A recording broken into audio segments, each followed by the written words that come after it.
अयोध्या में राम मंदिर के लिए संघर्ष लगभग 1000 वर्ष तक चला, जिसमें हजारों लोगों ने अपनी जान दे दी तो कई राजवंश इसके लिए लड़ते हुए समाप्त हो गए और कई योद्धा भगवान राम के जन्म स्थान की रक्षा में फना हो गए।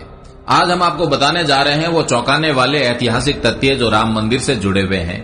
कन्नौज के गहड़वाल राजपूत वंश के 5 सम्राटों चंद्रदेव, मदनपाल, गोविंद चंद्र, विजय चंद्र और जयचंद्र के शासन काल में अयोध्या का चतुर्दिक विकास हुआ। त्रेता के ठाकुर तथा विष्णु हरि शिलालेख के अनुसार 1130 में गोविंद चंद्र तथा 1184 में जयचंद्र ने श्री राम मंदिर का जीर्णोद्धार करवाया। अवधवासियों के अनुसार आक्रांता से लड़ते लड़ते जयचंद्र की वीरगति के बाद हिंदुओं का सूर्य अस्त हो गया। देश में विदेशी आक्रांताओं का दौर बढ़ने लगा और भारत पर हो रहे आक्रमणों की इस कड़ी में खानवा के युद्ध के बाद महाराणा सांगा की मृत्यु तथा चंदेरी में मेदिनी राय प्रत्यार की वीरगति के बाद बाबर ने अवध पर विजय के लिए मीरा बाकी को सेनापति बनाया। वर्तमान अयोध्या के हंसवर के राजा रणविजय सिंह और उनकी पत्नी जयकुमारी ने अन्य स्थानीय राजपूत शासकों के साथ मिलकर बाबर के सेनापति मीर बाकी द्वारा श्री राम जन्मभूमि पर बाबरी मस्जिद का निर्माण के विरुद्ध युद्ध लड़ा। लगभग 15 दिन तक जन्मभूमि परिसर रणविजय सिंह के नियंत्रण में रही, किंतु अंततः युद्ध में सभी वीर गति को प्राप्त हो गए। मीर बाकी ने 1528 में मंदिर तोड़कर बाबरी मस्जिद का निर्माण करवा दिया। 1678 से 1707 में औरंगजेब के समय पर राजेपुर के ठाकुर गजराज सिंह, सिसिंडा के कुंवर गोपाल सिंह, ठाकुर जगदम्बा सिंह, बाबा केशवदास और हजारों राजपूतों ने राम जन्मभूमि के लिए दर्जनों लड़ाइयां लड़ी। ठाकुर जगदम्बा सिंह का बलिदान तो आज भी अवध की लोक कथाओं में अमर है। बाबर की मृत्यु के बाद मुगल सत्ता में जयपुर के शासकों का हस्तक्षेप अधिक रहा। काशी, मथुरा, वृंदावन सहित उत्तर भारत के ये सभी धार्मिक स्थल मान सिंह जी की जागीरी में आते थे।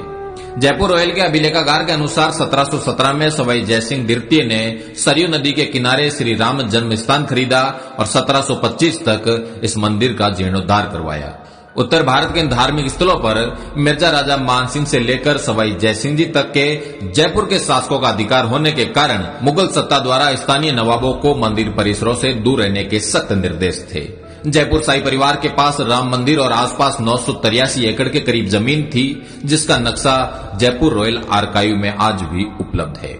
सवाई जयसिंह जी की मृत्यु के बाद यह क्षेत्र नवाबों के अधीन रहा। नवाबों के शासन में श्री राम जन्मभूमि पर पुनः मस्जिद का निर्माण होता रहा। अमेठी के राजा बंदाल गोती राजपूत वंश के गुरुदत्त सिंह और पीपरा के चंदेल राजा राजकुमार सिंह ने राम मंदिर के लिए नवाब शहादत अली खान के साथ लगातार 5 लड़ाइयां लड़ी। कालांतर में हंसवर परिवार से ही निकले मकारी के चंद्रवंशी राजा ने 1814 से 1836 के मध्य अवध के नवाब नरीरुद्दीन हैदर के विरुद्ध राम मंदिर के लिए 3 लड़ाइयां लड़ी। गोंडा के राजा देवी बख्श सिंह ने अवध क्षेत्र के सभी तालुकदारों और छोटे राज्यों को एकजुट किया और 1847 से 1857 के बीच कई लड़ाइयां लड़ी।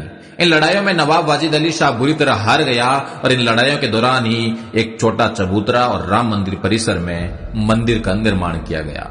जन्मभूमि स्थल पर चबूतरे के निर्माण के बाद अमेठी के एक मौलवी अमीर अली द्वारा एक टुकड़ी रवाना की गई, जिसे भीटी के राजकुमार जयदत्त सिंह ने रोनाई गांव के पास रोक दिया और वहां पर एक लंबी लड़ाई हुई, जिसमें कई राजपूत सैन्य दल लड़ते हुए वीर गति को प्राप्त हो गए।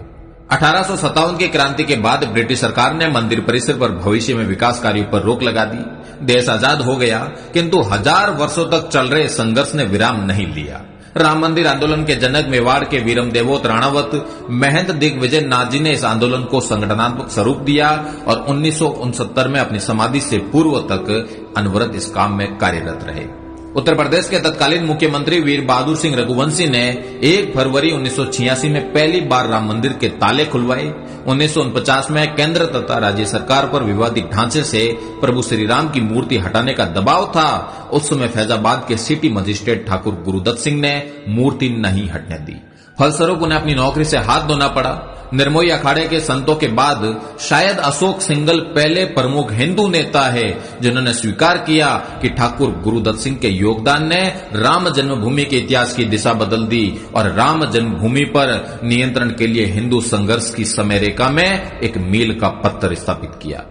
विवादित ढांचा गिराया गया और आज हम देखते हैं कि महंत दिग्विजय नाथ जी की भावी पीढ़ी योगी आदित्यनाथ जी के तप परिश्रम के फलस्वरूप प्रभु श्री राम के मंदिर की प्राण प्रतिष्ठा होने जा रही है। लगभग 1 सहस्त्र वर्ष के क्षत्रियों के संघर्ष के बाद आज क्षत्रियों को कौन सा स्थान प्राप्त है, इसका आप स्वयं मूल्यांकन करें।